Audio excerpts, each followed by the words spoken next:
It's supposed to be. It's like, what's it? A silver a day? Is it like it's like either 2 copper or 1 silver a day is like medium quality food. So, I mean, you could say like it costs 2 silver to feed Liska for a day's worth, but To be fair, you are like what, 10 feet tall? Oh yeah, I'm a large fucking creature, so yeah, you're gonna need the fucking food. Right, let's try this again. So, recording, I crashed again, so let's start up. So, as you're travelling over the next few days here, you notice the skies growing foggy and hazy. The quiet dapple of light snow begins to blow with the wind, which grows stronger over time until it begins to sort of batter against the caravan. Not the good kind.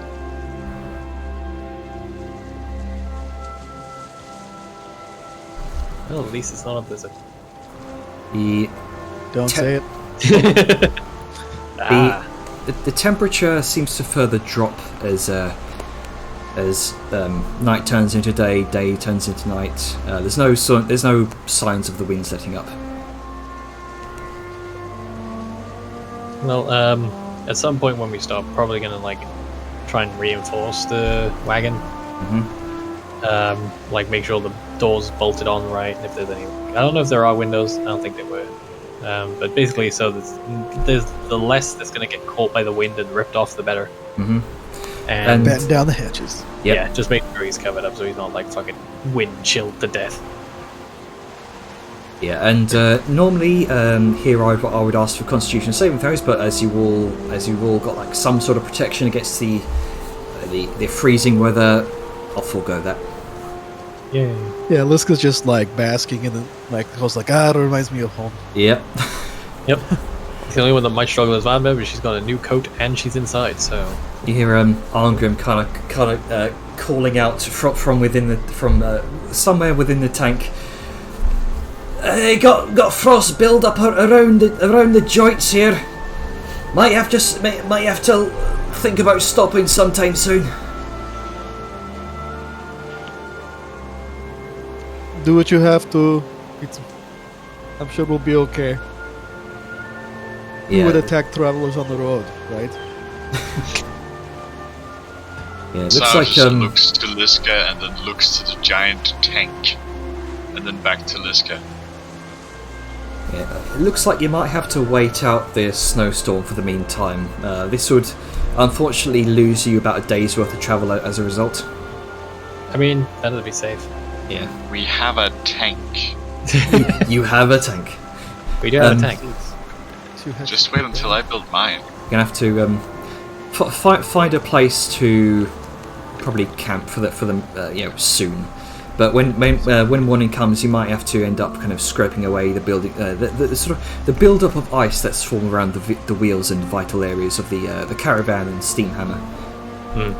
Oh, quick note, Jenner. I forgot to say this when we were on the outset. Mm-hmm. We're far away enough from Cliffspire just to avoid drawing undue attention, and no other reason whatsoever. Elm's going to paint over the mark on the back of the wagon. Oh, okay then.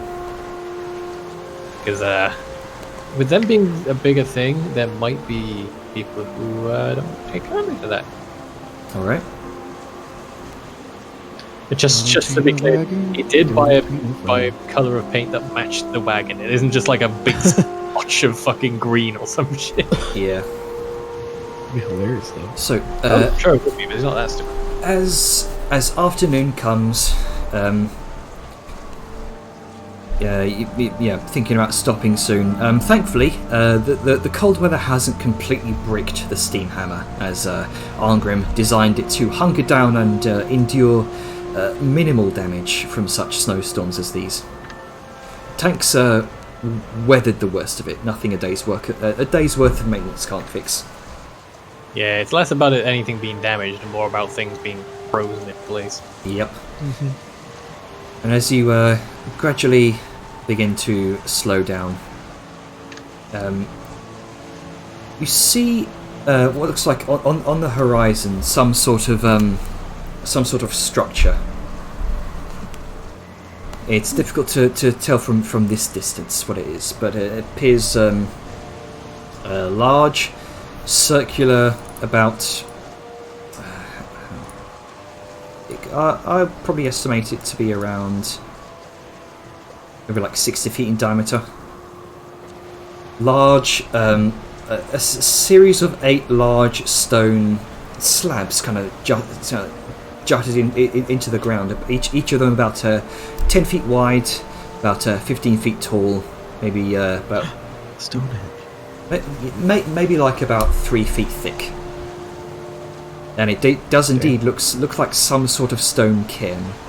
You see a number of other smaller cairns around it, maybe about 2 of them. Huh.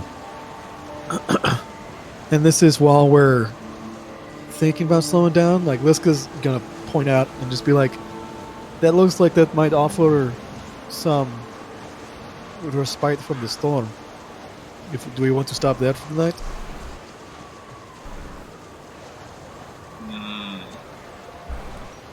Might be a good option.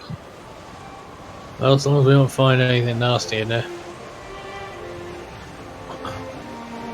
So, I guess we're gonna head to the Stonehenge-esque All right. cairns. Make your way. Discount Stonehenge. Discount Stonehenge. It could be a sea henge or a mountain henge. A rock henge. To make your way towards the cairn of stones. Indeed, this does indeed look like a very large cairn of stones. Looks like it's been here for quite some time. And Arngrim kind of hauls up the tank, kind of sets it to rest off to the side in one of the smaller 2 cairns in front of the much larger one. You can see what looks like a number of small old campfires that have sort of been partly buried underneath the snowstorm. Looks like this place it might be a frequent place that travellers often use. I mean, it must be safe. Right? I mean, as long as we're seeing campfires and not bones and bodies. Yeah. What do you think the campfires are made out of? So you would notice this with your passive perception. You can see on the larger cairn of 8 massive slabs, you can see a number of sort of like carvings, images, murals on these massive stone slabs.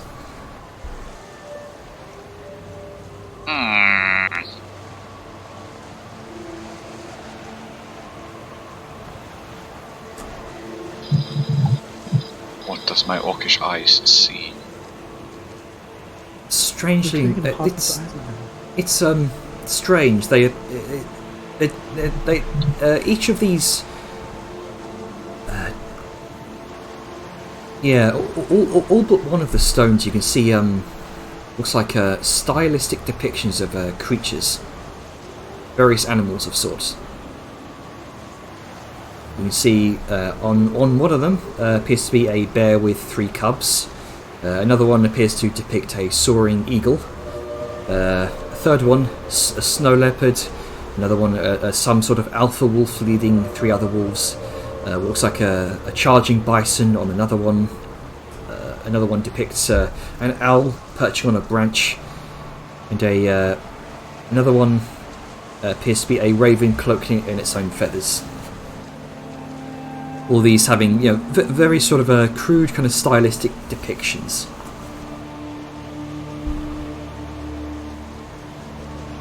And in front of the blank stone, as you all kind of set up camp for the night, go over and you can see what looks like a small offering bowl that seems to have been partly blown over with snow.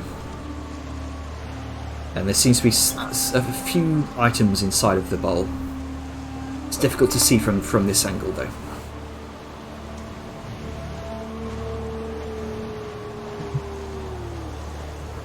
Sal point these out. Yeah, she's gonna point this out. All right. Liska is going to just kind of like look around, like look peer through the snow to see all this stuff's like. Oh, okay. I guess this is a shrine or cairn built to the wild. How interesting.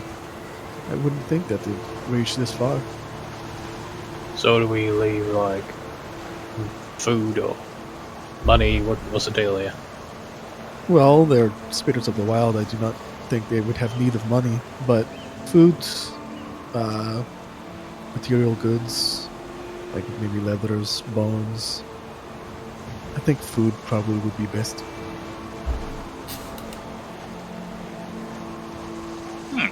Well, I ain't about to risk pissing off any spirits, so Yeah. just double checking. I do have rations. I will put one of my. Unlike those of you interested, go ahead and make a religion check. Oh, okay. I'm just gonna do a blind go shark. Yeah. Oh no. It's not a 0.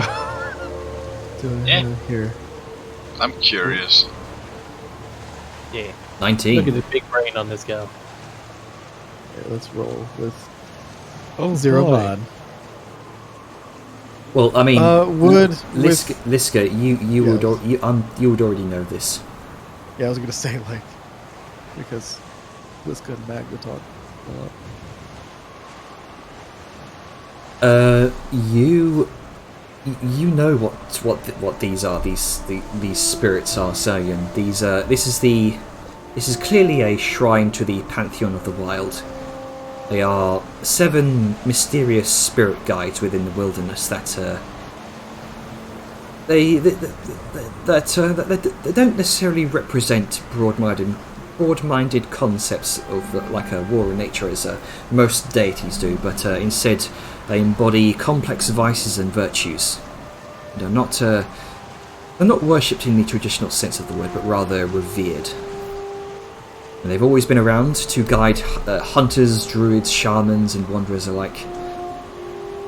Though they don't always offer their aid directly, they are always aimed to help.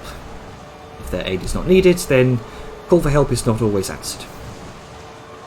Yeah, they're like companions for those wandering the wilderness, a sort of spiritual family. And they're sort of often referred to as older or younger siblings, or even parental figures or grandparents, respectively. And while their followers refer to the spirits by name, which is often only known to by their followers, they are most commonly referred to as the animal they embody. For example, she worships bear, or he worships raven. Yeah, capital B for bear. Classic simple names. Yeah. The pantheon itself pushes those who revere them towards self-improvement to overcome the hazards of nature and life's obstacles. The spirits may even apparate to those who do not necessarily revere them, for worship and reverence of the spirits is not required to receive their boons and respect, but rather the weight of one's deeds and actions. I dig it. So yeah, Liska's gonna get out some rations of her own, put it into the correct the knocked over little bowl or whatever it was. He's Oh, I already didn't use it. so also. And then put hers in there. Yeah. As you look over the bowl and the things that have been knocked out of it, you can see small wood carved statuettes to some of the creatures depicted on the stones. Some frozen over meats, seeds, simple food, that sort of thing. The sort of thing you might leave out in the woods for animals to eat.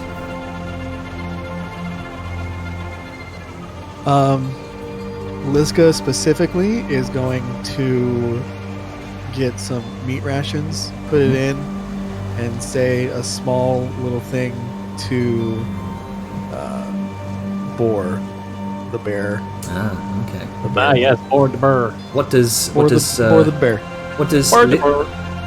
what does Liska say specifically? How does Liska formulate this prayer? She is going to, because this is a very torment thing to do. It's going to be kind of equal footing in a respect, whereas she's going to say in demonic, because it is torment, and she mostly learned this from torment and then magna. Boar, walk alongside us.